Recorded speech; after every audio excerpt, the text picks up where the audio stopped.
YouTube থেকে আমাকে একজন কমেন্ট করেছিলে ক্লে দিয়ে জুয়েলারি সেট বানাতে। তো আজকে তার রিকোয়েস্টেই এই ভিডিওটা করছি।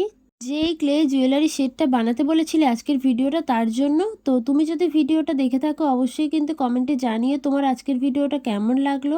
আর যদি কিছু বানাতে হয় তো অবশ্যই কমেন্টে জানিও, আমি নিশ্চয়ই চেষ্টা করব।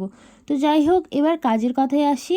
ক্লে দিয়ে একটি জুয়েলারি সেট বানাবো, তো কী থিমের বানাবো সেটা ভাবতে ভাবতে ভাবলাম যেহেতু শীতকাল চলে এসছে, তো শীতকালের আমাদের প্রধান ফুল বলতে গেলেই গাঁদা ফুল। প্রত্যেকের বাড়িতেই থাকে এই শীতকালে। তো আমি সেটা মাথায় রেখে আজকে এই জুয়েলারি সেটটা বানাচ্ছি। প্রথমেই এখানে আমি কিছুটা ক্লে মিক্সড করে নিয়েছি। পুরোটা কিন্তু ক্লে একসঙ্গে মাখাবে না, তাহলে কিন্তু শুকিয়ে যাবে।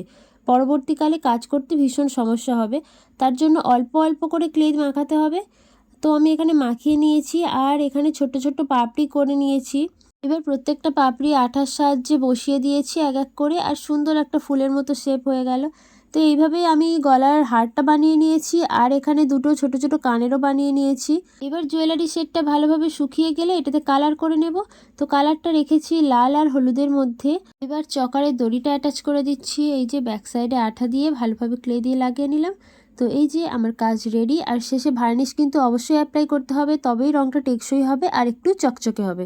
তো যাই হোক, আজকের কাজটা কেমন লাগলো অবশ্যই কমেন্টে জানিও।